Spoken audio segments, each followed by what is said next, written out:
विनोद अपने बच्चे का एडमिशन करवाने के लिए एक बहुत बड़े प्राइवेट स्कूल में जाता है। वहां जाकर उसे पता चलता है कि बच्चों के साथ साथ पेरेंट का भी टेस्ट लेते हैं लोग और उसके बाद एडमिशन होता है।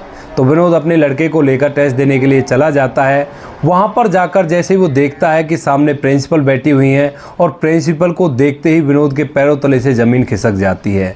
वह गहरी सोच विचार में पड़ जाता है और सोचने लगता है कि ये यहाँ कैसे, आखिर क्या कहानी थी, क्या किस्सा था, कौन थी वह महिला जिसे देखकर विनोद के पैरों तले से ज़मीन खिसक गई। पूरी घटना की सच्चाई जानने के लिए वीडियो को अंत तक जरूर देखें। दोस्तों, यह कहानी आपको बहुत कुछ सिखा कर जाएगी, खासकर उन महिलाओं को जिनका तलाक हो जाता है। यह कहानी सिखा कर जाएगी कि तलाक होने के बाद इंसान को टूटना नहीं चाहिए, बल्कि डटकर सभी मुसीबतों का सामना करना चाहिए, जैसा इस कहानी में इस महिला ने किया था। नमस्कार दोस्तों, मेरा नाम है जीतू सोरौत और आप लोग देख रहे हो ब्रेन डिमांड चैनल। वीडियो को ज़्यादा से ज़्यादा शेयर करें और पेज को फॉलो करना ना भूलें। आज की एक कहानी है संजना की। संजना जो कि नोएडा में रहा करती है, उसके पिताजी एक प्राइवेट कंपनी में लगे हुए हैं और वो अपने घर का भरण पोषण अच्छी तरह से कर रहे हैं। संजना के परिवार में 2 बहनें हैं और एक छोटा भाई है। संजना सबसे बड़ी लड़की है और वो ग्रेजुएशन कर रही है। अब धीरे धीरे संजना की ग्रेजुएशन कंप्लीट हो जाती है तो संजना की शादी की उम्र हो जाती है। उसके पिता उसके लिए लड़का ढूंढते हैं। लड़का मिल भी जाता है। पड़ोस का ही एक व्यक्ति उन्हें बताता है एक बहुत बड़ा प्रॉपर्टी डीलर है और वो अपनी शादी के लिए लड़की ढूंढ रहा है। अब इस बात को सुनकर संजना के पिता कहते हैं कि भाई वो तो बहुत पैसे वाले होंगे और हमारे पास इतना दहेज नहीं है देने के लिए। लेकिन वो व्यक्ति उन्हें बताता है कि उनको दहेज नहीं चाहिए, उनको केवल लड़की पढ़ी लिखी चाहिए और खूबसूरत चाहिए।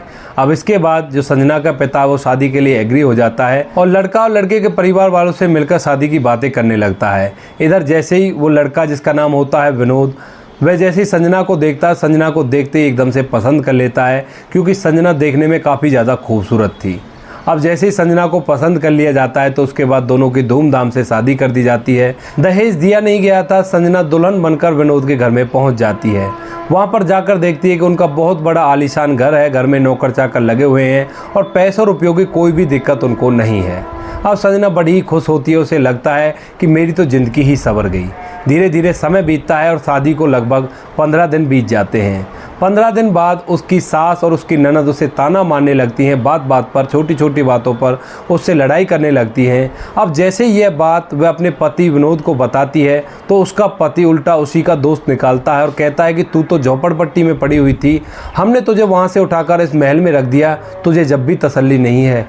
अब इस बात को सुनकर जो संजना वो काफ़ी ज़्यादा परेशान हो जाती है। वह सीधा अपनी माँ के पास फ़ोन कर देती है और उन्हें बताती है, पूरी की पूरी घटना को बताती है कि माँ मेरे साथ यहाँ पर ऐसे ऐसे हो रहा है। उसके बाद उसकी माँ उसे समझाती है, कहती है कि बेटी, ससुराल में अक्सर लड़कियों के साथ ऐसा ही होता है और उन्हें लगता है कि ये गलत है। थोड़े दिन लगते हैं एडजस्ट होने में, तू थोड़े दिन सब कुछ सहन कर ले और उसके बाद तू महारानी बनकर वहाँ पर रहेगी। अब इस बात को सुनकर संजना भी समझ जाती है, सोचती है कि थोड़े दिन बाद सब कुछ ठीक हो जाएगा, कोई बात नहीं, थोड़े दिन मैं सहन कर लेती हूँ। धीरे धीरे समय बीतता है और उनकी शादी को 3 महीने हो जाते हैं। 3 महीने बाद अचानक से एक दिन संजना को पता चलता है कि वो प्रेग्नेंट है और यह बात वह अपने पति को बताती है। जैसे ही उसके पति को यह बात पता चलती है कि उसकी पत्नी प्रेग्नेंट है तो उससे इस बच्चे को गिराने के लिए कहने लगता है। कहता है कि तुम दवाई खा लो, मैं तुम्हें दवाई ला कर दे दूँगा और इस बच्चे को जन्म मत दो। उसके बाद संजना साफ मना कर देती। 1-2 महीने और बीत जाते हैं और अब तक भी उसकी सास और ननद के ताने उस पर बरकरार लगते रहते और उसे महसूस कराते रहते कि वो एक गरीब घर से इस अमीर घर में आई है। तभी अचानक से एक दिन संजना विनोद का फ़ोन देख रही थी तो उस फ़ोन के अंदर कुछ ऐसी वीडियोज़ और फोटो मिल जाते हैं जिन्हें देखकर वो अपने आप पे काबू नहीं रख पाती। उसके बाद वह विनोद से कहने लगती है और लड़ाई करने लगती है। कहती है कि मैं सब कुछ सहन कर लूँगी लेकिन ये चीज़ मुझसे सहन नहीं होगी। दरअसल दोस्तों, विनोद एक अय्याश किस्म का व्यक्ति था। वह शराब पिया करता, लड़कियों के साथ अवैध प्रेम प्रसंग रखा करता और कई दिनों तक वो घर से बाहर रहा करता। अब इस बात को देखने के बाद संजना का माथा खराब हो जाता है और वह उससे ज़ोर ज़ोर से लड़ाई करने लगती है। तभी विनोद उससे कहता है कि तुझे खाने पीने की, पहनने ओढ़ने की किसी चीज़ की कोई दिक्कत नहीं है, तो तुम मेरी पर्सनल लाइफ में क्यों इंटरफेयर कर रही है। उसके बाद संजना कहती है, पर्सनल लाइफ? ये तुम्हारी पर्सनल लाइफ है, मैं सब कुछ सहन कर सकती हूँ, तुम्हारे घर वालों के ताने भी सहन कर लूँगी या तुम मुझ पर हाथ उठाओ वो भी सहन कर लूँगी, लेकिन ये चीज़ मैं बर्दाश्त नहीं कर सकती। ऐसा कहकर वो संजना विनोद पर ज़ोर ज़ोर से चिल्लाने लगती है। अब विनोद उसमें पिटाई लगा देता है। जैसे ही संजना में पिटाई लगाई जाती है तो संजना उस घर को छोड़कर सीधा सबसे पहले पुलिस स्टेशन जाती है और वहाँ जाकर एफआईआर दर्ज करवा देती है। एफआईआर करवाने के बाद वो सीधा अपनी माँ के पास पहुँच जाती है और अपनी माँ को पूरी की पूरी कहानी बता देती है। कहती है कि माँ, उस घर में मुझे एक सेकंड नहीं रहना। जिस व्यक्ति के पीछे मैं उस घर में गई हूँ वो व्यक्ति ही मेरे साथ ईमानदारी से नहीं रहता है। उसने मुझे धोखा दिया है और अवैध प्रेम प्रसंगों में वो पड़ा हुआ है। शराब भी पिया करता है, जुआ भी खेला करता है। अब उसकी सभी आदतों को मैं झेल सकती हूँ, लेकिन ये अवैध प्रेम प्रसंग वाली आदत को मैं नहीं झेल सकती। ऐसा कहकर वो वहाँ से अपने ससुराल आने के लिए मना कर देती है। इधर जब विनोद को पता चलता है कि उसकी पत्नी ने उसके ऊपर एफआईआर करवा दी है तो एकदम से बहुत ही ज़्यादा गर्म हो जाता है और अपनी ससुराल सीधा पहुँच जाता है।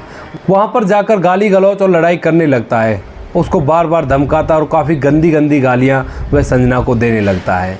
इसके बाद संजना पुलिस पर फ़ोन कर देती है और पुलिस विनोद को वहाँ से पकड़ ले जाती है। इसके कुछ दिनों बाद विनोद और संजना दोनों का तलाक हो जाता है। अब संजना अपने घर है, विनोद अपने घर है। संजना की माँ उससे बार बार कहा करती कि थोड़े दिन इस सभी चीज़ों को सहन कर लेती तो तेरा क्या बिगड़ जाता है। लेकिन संजना अपनी माँ से एक ही बात कहती है कि माँ, उस नर्क में रहकर मैं अब तक अपनी ज़िंदगी को ख़त्म कर चुकी होती। अच्छा हुआ जो मैंने उसे तलाक दे दिया, अब मैं यहाँ पर आराम से रहूँगी। धीरे धीरे समय बीतता है और समय के साथ साथ ही संजना की डिलीवरी का टाइम आ जाता है। डिलीवरी होती है, उसने एक बच्ची को जन्म दिया था। डिलीवरी होने के बाद जो संजना की माँ है वो उससे कहती है कि बेटी तू ऐसा कर, इस बच्ची को हम पाल लेंगे और तू दूसरी शादी कर ले। लेकिन संजना अपनी माँ से साफ इनकार कर देती है। कहती है कि माँ, अगर मैंने दूसरी शादी की तो इस बच्ची को कौन अच्छी तरह से रखेगा? क्या मेरी तरह आप इसे प्यार कर पाओगी? तो इस बात को सुनकर संजना की माँ भी थोड़ी सी चुप हो जाती है और सोच विचार में पड़ जाती है। संजना शादी से साफ मना कर देती है और कहती है कि माँ, अब मैं ज़िंदगी इसी के सहारे गुजार लूँगी। और अभी तक संजना ने पढ़ाई लिखाई करना नहीं छोड़ा था, वह अपनी पढ़ाई को जारी रखती है। अब धीरे धीरे उसके तलाक को 1 साल हो जाता है और 1 साल बाद जहाँ पर वो रहा करती थी, अड़ोस पड़ोस के उसके बारे में बातें बनाने लगते हैं। अब यह बात जैसे ही संजना की माँ सुना करती, वह आकर संजना में ताने मारा करती, उससे कहा करती कि तू घर पे बैठी हुई है और अड़ोस पड़ोस वालों ने हमारा जीना हराम कर रखा है। तभी संजना एक फ़ैसला लेती है। उसकी एक फ्रेंड दिल्ली के अंदर रहा करती थी जिसका नाम था रेखा। वह रेखा के पास फ़ोन मिलाती है और उससे कहती है कि रेखा, क्या तुम्हारी निगाह में कोई जॉब है? मैं जॉब करना चाहती हूँ और जॉब करके ही अपनी बेटी का पालन पोषण करूँगी। अब इसके बाद रेखा, जो कि एक प्राइवेट स्कूल में टीचर लगी हुई थी, वह उससे कहती है कि ठीक है, पढ़ाई लिखाई तेरी काफ़ी अच्छी है तो तुझे जॉब मिल जाएगी, तो ऐसा कर यहाँ पे आ जा और यहाँ पे जॉब करने लग। उसके बाद वो उसे जॉब लगा देती है प्राइवेट स्कूल में। अब स्टार्टिंग में तो रेखा अपनी बेटी को अपनी माँ के पास छोड़ गई थी, लेकिन जैसे ही उसकी जॉब को 2-3 साल होते हैं तो 2-3 साल बाद उसकी सैलरी और भी ज़्यादा हो जाती है। तो अब उसके बाद अपनी छोटी बहन को और अपनी बेटी को वहीं पर बुला लेती है। छोटी बहन को वहीं पर रखकर पढ़ाने लगती है और अपनी बेटी को वहीं पर पालन पोषण करने लगती है। धीरे धीरे उसके तलाक को 7 साल बीत जाते हैं और 7 साल बाद अचानक से एक दिन उस स्कूल के प्रिंसिपल की तबीयत ख़राब हो जाती है और तबीयत ख़राब होने के कारण संजना को प्रिंसिपल की कुर्सी पर बैठा दिया जाता है, क्योंकि संजना अपने कार्य को बड़ी निष्ठा और ईमानदारी से किया करती थी। सभी जो टीचर थे वो उसके स्वभाव से काफ़ी ज़्यादा प्रभावित थे, तो इस वजह से जो संजना है उसको प्रिंसिपल बना दिया जाता है। अब स्कूल के अंदर एडमिशन का दौर चलता है। एडमिशन के लिए बच्चों का टेस्ट लिया जाता और साथ में पेरेंट्स का भी टेस्ट लिया जाता था। अब इसी तरह से एक दिन एक बच्चा आता है जिसके साथ प्रमोद आता है टेस्ट देने के लिए, और जैसे ही वो इंटरव्यू हॉल के अंदर घुसता है और संजना जैसे ही प्रमोद को देखती है एक बच्चे के साथ, तो देखते ही एकदम हैरान सी हो जाती है। इधर जो प्रमोद था वो भी संजना को देखते ही एकदम से हैरान सा हो जाता है और दबे हुए कदमों से आकर वहाँ पर बैठ जाता है। वहाँ पर आने के बाद संजना से कहता है कि संजना, तुम यहाँ कैसे? उसके बाद संजना कहती है, क्या तुम ये चाहते थे कि मैं तुम्हारे बिना मर जाती? मैंने मेहनत की और मेहनत करने के बाद इस मुकाम को हासिल किया है। इस बात को सुनकर विनोद मायूस सा और परेशान सा हो जाता है। साथ में लड़का बैठा हुआ था, तो जो संजना है वो पूछती है कि ये किसका बच्चा है? तो विनोद बताता है कि ये मेरा ही बच्चा है। मैंने दूसरी शादी कर ली थी तलाक के 6 महीने बाद, और उसके बाद ये बच्चा बड़ा हो गया। अब मैं इसका एडमिशन करवाने के लिए यहाँ पर लाया हूँ। लेकिन तुम सुनाओ, तुम्हारी ज़िंदगी किस तरह से कट रही है? तो संजना बताती है कि मैं तो यहाँ की प्रिंसिपल बना दी गई हूँ अभी। पहले मैं टीचर थी, लेकिन अच्छी खासी कमाई हो जाती है, उसी से अपना और अपनी बेटी का भरण पोषण कर रही हूँ। जैसे वो बेटी का नाम सुनता है तो संजना से पूछने लगता है, क्या संजना तुमने दूसरी शादी कर ली? तो संजना बताती है कि नहीं, मैंने दूसरी शादी नहीं की। ये जो बेटी है ये तुम्हारी ही है। उस टाइम पे मैं प्रेग्नेंट थी जब तुमने मुझे मारा पीटा था और मैंने तुमसे तलाक ले लिया था। तलाक के कुछ दिनों बाद इस बेटी का जन्म हुआ था और उसके बाद मैं ही इसे पाल पलोस कर बड़ा कर रही हूँ। तभी अचानक से संजना के फ़ोन पर उसकी बेटी का फ़ोन आता है और वो कहती है कि मम्मा आप कब आओगे। तो संजना कहती है कि बेटी मैं जल्दी आऊँगी, तुम टेंशन मत लो, मौसी है ना तुम्हारे पास। ऐसा कहकर वो फ़ोन काट देती है। तो उसके बाद विनोद संजना से रिक्वेस्ट करने लगता है, गिड़गिड़ाने लगता है, कहने लगता है कि मेरी बेटी से एक बार मेरी बात करा दो। उसके बाद संजना विनोद से कहती है कि तुम्हारी बेटी किस वजह से हुई? इसको जन्म मैंने दिया है, पाल पोस कर बड़ा मैंने किया है और ना ही तुमने कभी इसे बाप का प्यार दिया है। ऐसा कहकर वो उसको धुतकार देती है और साफ मना कर देती है कि हमारी ज़िंदगी से दूर रहो, हम तुम्हारे बिना ही ठीक हैं। संजना है वो कहती है कि चलो आपका एडमिशन का प्रोसीजर कंप्लीट कर लेते हैं। उसके बाद एडमिशन के लिए कुछ सवाल उस बच्चे से पूछे जाते हैं, उसके पिता से भी पूछे जाते हैं और उस बच्चे का एडमिशन करवा दिया जाता है। अब इसके बाद जो प्रमोद है वो बार बार उस स्कूल के अंदर चक्कर लगाने लगता है संजना से मिलने के लिए, कभी फीस देने के बहाने से, कभी अपने बेटे की रिपोर्ट लेने के बहाने से। इस तरह से कई चक्कर वो काटता है संजना से मिलने के लिए और हर बार वो उससे रिक्वेस्ट करता कि मेरी बेटी से मुझे मिला दो, कोई बात नहीं, जो हो गया सो हो गया, मुझे माफ़ कर दो, मुझसे बहुत बड़ी गलती हो गई। लेकिन संजना उससे साफ मना कर देती है, कहती है कि सब कुछ ठीक चल रहा है, तुम अपनी अमीरी को अपने पास रखो और हम लोग अपनी ज़िंदगी को ऐसे ही बिताएंगे। ऐसा कहकर वो उसको बार बार भगा देती है। लेकिन प्रमोद जो कि बार बार आता और एक बात की ही जिद करा करता कि मुझे माफ़ कर दो और मेरी बेटी से मेरी बात करा दो। अब इस बात से संजना बार बार परेशान हो गई थी। वह स्टाफ से मना कर देती है कि इस व्यक्ति को मेरे कैबिन में कभी भी नहीं आने दिया जाए। अब इसके बाद संजना विनोद से कभी नहीं मिलती है, वो कभी आया भी करता है तो स्टाफ ही उसे हैंडल कर लिया करता। धीरे धीरे समय बीतता है और समय के साथ साथ एक लड़का और उसकी ज़िंदगी में आता है जिसका नाम होता है हेमंत, जो कि संजना को देखता है। संजना देखने में काफ़ी ज़्यादा खूबसूरत है, अच्छा खासा कमाती है और उसने अलग से अपना घर ले रखा और उसी के अंदर रहा करती है। हेमंत संजना के चारों तरफ घूमने लगता है, उसे रिझाने लगता है और बात बात पर संपत्ति दिखाया करता, जगह जगह उसका पीछा किया करता।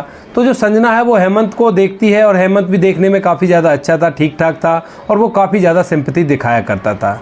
तो उसके बाद संजना सोचती है कि काफ़ी लंबी ज़िंदगी है तो क्यों ना दोबारा इसी से शादी कर लेनी चाहिए। तो उसके बाद वह हेमंत से बात करती है, उसे बताती है कि मेरी पहले शादी हो चुकी है, शादी के बाद हमारा तलाक हो गया था और तलाक के बाद मुझे एक बच्ची भी है। तो हेमंत सब चीज़ के लिए एग्री हो जाता है, कहता है कि ठीक है, मैं तुमसे शादी कर लूँगा और बच्ची होने से मुझे कोई प्रॉब्लम नहीं है, मैं इस बच्ची को भी अपनी बच्ची की तरह रखूँगा। ऐसी उनकी बातें हो जाती हैं। तभी एक दिन अचानक शाम को हेमंत संजना के पास फ़ोन करता है और उसे एक होटल के कमरे में मिलने के लिए बुलाता है। संजना उसकी नीयत को समझ जाती है और उससे मना कर देती है, कहती है कि अगर तुम्हें ये सब कुछ करना है तो तुम पहले शादी करो और शादी करने के बाद ये सब कुछ देखेंगे। उसके बाद हेमंत, जिसने थोड़ी बहुत शराब पी रखी थी, वो उसे गंदी गंदी गालियाँ देने लगता है।